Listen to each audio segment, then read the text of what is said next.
Day 11 అయితే what I eat in a డేలో upload చేయలేదు. ఆ రోజు వాకింగ్ కూడా చాలా తక్కువ చేశాను. అతి కష్టం మీద చేశాను. హెల్త్ కూడా బాలేదు. ఆఫ్టర్నూన్ మంచి ఎండలో బయటికెళ్ళాను. మేబీ దాని ఎఫెక్ట్ కావాలి. వాకింగ్ చేసేటప్పుడే నాకు డిఫరెన్స్ ఉంది. సో ఆ రోజైతే ఉదయాన్నే ధనియాలు, జీలకర్ర, సోంపు, పుదీనా వేసుకొని వాటర్ మరిగించి అవి ఒక గ్లాస్ తాగాను. ఇంకా బ్రేక్ఫాస్ట్ ఏం చేయలేదు. ఎందుకంటే ఆ రోజు ఫ్రెండ్స్ అందరం మీట్ అవుతున్నాము విత్ కిడ్స్.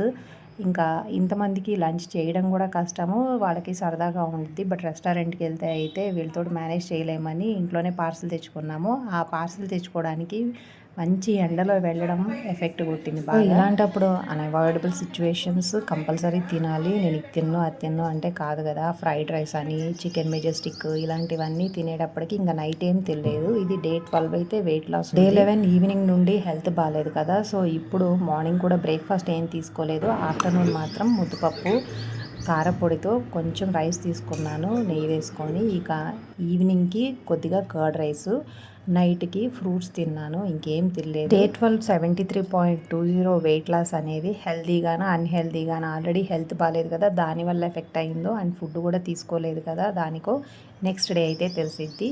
ఇది 2 డేస్ వీడియో. మీకు ఈ వీడియో యూస్ఫుల్ అయితే తప్పకుండా లైక్ చేయండి. Thanks for watching.